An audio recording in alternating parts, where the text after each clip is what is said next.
Bonjour, bonjour les enfants, vous allez bien? Allez, vous êtes devant votre livre de lecture, cahier d'exercice et lecture en même temps. Donc comme vous le voyez devant vous, nous voici devant le texte que je vous ai donné à travailler, à lire plusieurs fois à la maison. Alors je vais lire avec vous et bien sûr vous allez me suivre et lire correctement, d'accord? Vous devez apprendre à prononcer les sons correctement.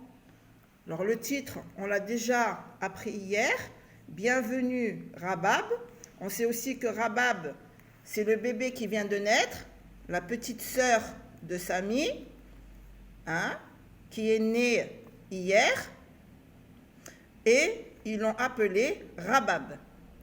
Comme vous voyez sur l'image, on voit ici Tili qui regarde derrière la fenêtre, il est debout derrière la fenêtre, il tient dans ses mains une poupée, qu'il a acheté, je pense, qu'il veut offrir au bébé, mais il n'a pas le droit d'entrer là où il y a le bébé. C'est dangereux pour elle. D'accord? Alors, on va lire ici le texte ensemble. Sami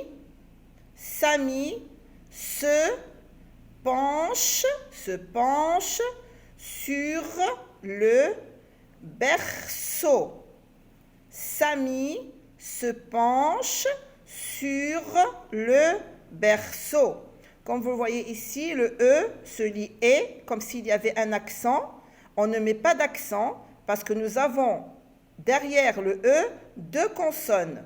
Alors quand il y a deux consonnes derrière le E se prononce E sans qu'on y mette un accent dessus. Sami se penche sur le berceau. Le berceau, c'est ce que vous voyez ici. C'est comme un lit où on met les bébés. La seule différence, c'est que ce berceau se balance. C'est pour ça d'ailleurs, il se balance comme ça. On y met le bébé, on le fait bouger pour que le bébé puisse s'endormir. D'accord?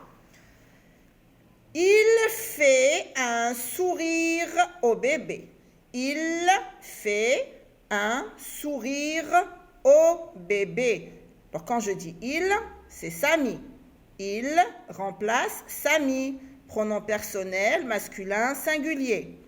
Sami se penche sur le berceau. Il fait un sourire au bébé.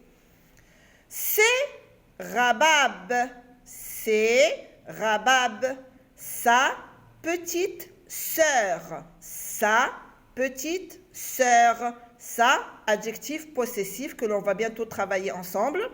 Ça veut dire la sœur de Sami. C'est la sœur de Sami. On utilise ça, adjectif possessif féminin, parce que sœur, c'est une petite fille, d'accord? Elle est née hier. Elle est née hier. Ça veut dire qu'elle est sortie du ventre de sa maman hier. Elle est née, ça veut dire la naissance d'un bébé, c'est sortir du ventre de la maman. Elle est née hier. Elle bouge ses petits bras et fait des bulles avec sa bouche. Elle bouge ses petits bras et fait des bulles avec sa bouche. Elle est trop belle. Elle est trop belle.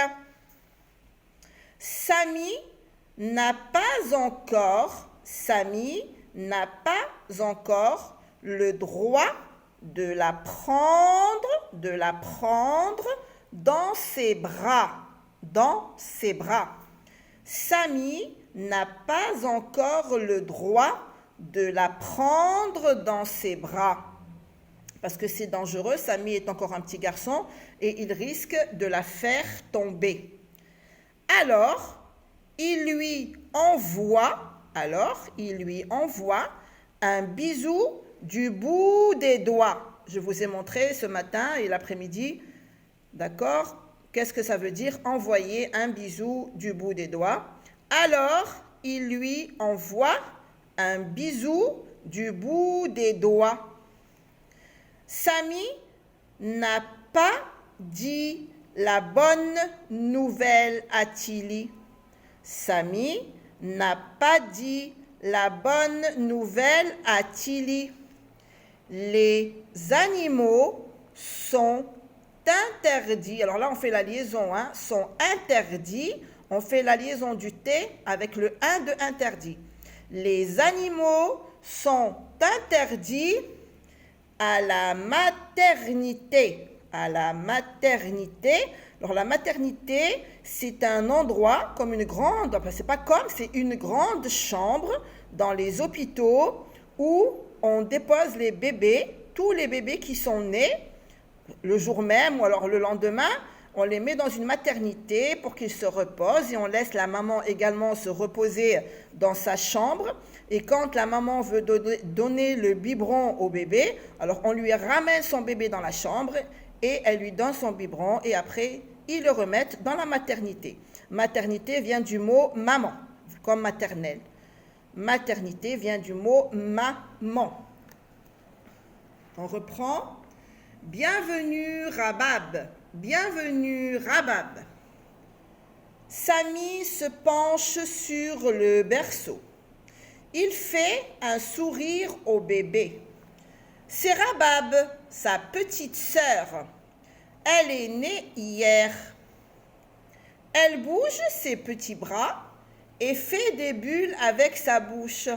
Elle est trop belle. Samy n'a pas encore le droit de la prendre dans ses bras. Alors, il lui envoie un bisou du bout des doigts.